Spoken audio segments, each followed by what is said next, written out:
There are many ways to be more environmentally friendly, and with the rise of plant-based products, especially over the last 2 years, veganism is a popular choice for those looking to ditch the dairy and reduce their carbon footprint. Vegan chocolate seems to be a massive hit, particularly with younger audiences. Ulani, a sustainable lifestyle correspondent, aims to investigate the impact of positively changing our habits. Ulani, what can you tell us about the last week's announcement? So virtually every chocolate brand has hopped on that dairy-free hype train, but one very popular contender is actually a little bit late to the party. So I think it's safe to say that vegans up and down the country were jumping for joy when Cadbury finally launched their vegan chocolate bar, the Plant Bar, on Wednesday. So it's been in development for 2 whole years actually, and is set to arrive in UK supermarkets this month. But for quite a steep price actually, so it's £2.50 for a 90-gram bar, which I'll be kind of looking into greater depth as I go through this investigation as to why that might be. That is a very, very high price. Is there anything it's made from that justifies that sort of price? So a large part of the problem is that animal products are mass-produced and heavily subsidised, so manufacturers can sell normal chocolate for less money because there's such a heavy demand for it, which is an issue in itself really, because in the grand scheme of things, vegan products are quite a novelty and quite a kind of new idea, so it'll take a little while for those prices to decrease as they increase in popularity. In the new Cadbury's bar, the main ingredient is almond paste, which if you think about it as an ingredient, that's not as mass-produced as something like milk would be. So what's exciting is it's going to provide a similar taste to dairy products. So hopefully more and more people will realise that they can have that taste and they can have that texture that mimics dairy, but without the environmental cost. And the more people that buy the plant bar, like kind of what we saw with the Galaxy vegan chocolate bar that was released Christmas 2019, the price will slowly decrease. That bar, I mean, started at £3 and now it's gone down to under £2 in some supermarkets.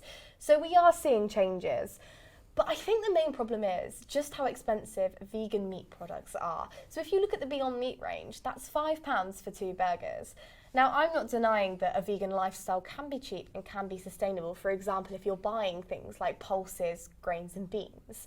But not everybody is willing to sacrifice their meat products when they could buy 2 burgers for £1 in a local supermarket. So it's definitely something to think about, but also something that I think is definitely improving with time, and I have every faith that we will get there eventually. Well, that's great news. I, for one, can't wait to try the new chocolate bar. However, Cadbury is a huge contributor to the dairy industry, isn't it? Is this just an example of a big brand seeing environmentalism as a trend to capitalise off of, like we've seen with the climate criminals such as Burger King and KFC with their meat-free burgers? Well, it's definitely something to think about, and also it's a little bit of a double-edged sword, because I've witnessed a lot of healthy debate on news forums that are vegan-based, or for example like Instagram pages like Accidentally Vegan UK or Vegan Food UK, and everybody is kind of talking about when ethical brands release unethical products, those that have already made the transition to a plant-based lifestyle are more likely to support their local, ethical, solely vegan brands that are completely sustainable. But then at the same time, if you're not supporting those changes that big unethical companies are making, it's a case of supply and demand. They're not going to keep supplying if the meat alternatives are kind of like flopping and the meat brands are staying in favour. So if they're stopping supplying those things, then that's going to be a massive regression. So I think it's kind of weighing up the options and finding that balance. Do you want to give your money to organisations that are supporting factory farming? I mean, 91% of rainforest destruction is a result of animal agriculture and farming, so that's a big consideration to take. But do you want to make your own carbon footprint smaller, or do you want to give other people a chance to explore those vegan options and make things better in the long run? It's good questions to ask. And, one last question very quickly. Is the packaging actually recyclable? So Cadbury's have made a plea to make all their packaging recyclable.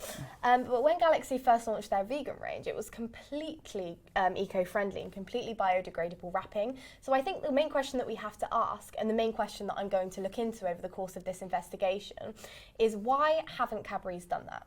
Why haven't they made their packaging biodegradable when that's such a big part of being ethical and a vegan product itself? So I guess what we really need to look into is whether is this a business move towards a greener future, and if it is, that's an amazing thing, or is this just Cadbury's hopping on the trend of sustainability to make a bit of money out of it? I see. Well, I for one am very excited to see where your investigation goes. Thank you. And to keep updated with Ulani's story and all our other environmental stories, make sure to stay updated on our branch news website. I'll see you in the next one. Thank you.